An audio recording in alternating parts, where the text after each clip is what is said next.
കൂടുതൽ വാർത്താ അറിയിപ്പുകൾക്കായി കൊച്ചി വാർത്താ ചാനൽ സബ്സ്ക്രൈബ് ചെയ്യുക.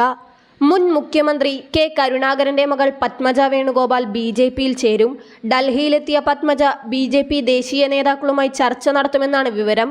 തുടർച്ചയായി കോൺഗ്രസ് നേതൃത്വം അവഗണിച്ചതാണ് തീരുമാനത്തിന് പിന്നിലെന്ന് പത്മജ അടുത്ത സുഹൃത്തുക്കളെ അറിയിച്ചിട്ടുണ്ട്. പ്രധാനമന്ത്രി നരേന്ദ്രമോദിയുടെ അറിവോടെയാണ് പത്മജ ബി.ജെ.പിയിലേക്ക് എത്തുന്നതെന്നാണ് സൂചന.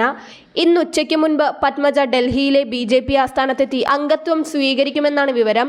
വാഗ്ദാനം ചെയ്തിരുന്ന രാജ്യസഭാ സീറ്റ് നൽകാത്തതും തന്നെക്കാൾ ജൂനിയറായവരെ രാജ്യസഭയിലേക്ക് അയച്ചതുമാണ് പത്മജയെ ചൊടിപ്പിച്ചത്. കഴിഞ്ഞ നിയമസഭാ തിരഞ്ഞെടുപ്പ് പ്രചാരണ റാലിക്കിടെ പ്രിയങ്ക ഗാന്ധിയുടെ വാഹനത്തിൽ പത്മജ കയറുന്നത് ജില്ലാ നേതാക്കൾ തടഞ്ഞതോടെയാണ് പ്രശ്നം തുടങ്ങിയത്. കഴിഞ്ഞ 2 നിയമസഭാ തിരഞ്ഞെടുപ്പുകളിൽ തൃശൂർ മണ്ഡലത്തിൽ പത്മജ മത്സരിച്ചെങ്കിലും വിജയിച്ചില്ല.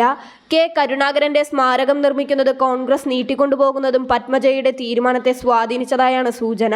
പത്മജ ബി.ജെ.പിയിൽ ചേരുമെന്ന് നേരത്തെ പ്രചാരണങ്ങൾ ഉണ്ടായെങ്കിലും അതിനെ തള്ളിക്കളഞ്ഞുകൊണ്ട് അവർ തന്നെ രംഗത്ത് വന്നിരുന്നു.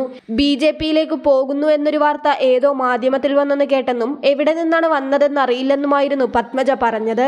നിലവിൽ കെ.പി.സി.സി ജനറൽ സെക്രട്ടറിമാരിൽ ഒരാളാണ് പത്മജ. 2004 മുകുന്ദപുരം ലോക്സഭാ മണ്ഡലത്തിൽ നിന്നും 2021 തൃശൂരിൽ നിന്നും നിയമസഭയിലേക്ക് മത്സരിച്ചപ്പോൾ പത്മജ പരാജയപ്പെട്ടിരുന്നു. തൃശൂർ ഡി.സി.സി പ്രസിഡന്റിന്റെ ചുമതല വഹിച്ച ആദ്യ വനിതയാണ്.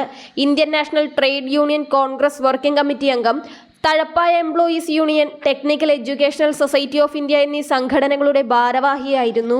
പാർട്ടി വിടുന്നത് സംബന്ധിച്ച് ഒരു സൂചനയും പത്മജ തനിക്ക് നൽകിയിട്ടില്ലെന്നും ഫോണിൽ വിളിക്കാൻ ശ്രമിച്ചെങ്കിലും കിട്ടിയില്ലെന്നും സഹോദരൻ കൂടിയായ കെ മുരളീധരൻ എം.പി പറഞ്ഞു. ഇന്നലെ മുതൽ പത്മജ തന്നെ ഫോണിൽ ബ്ലോക്ക് ചെയ്തിരിക്കുകയാണെന്നും അവർ പോയാൽ കോൺഗ്രസിനൊരു ക്ഷീണവും ഉണ്ടാകില്ലെന്നും മുരളീധരൻ പ്രതികരിച്ചു.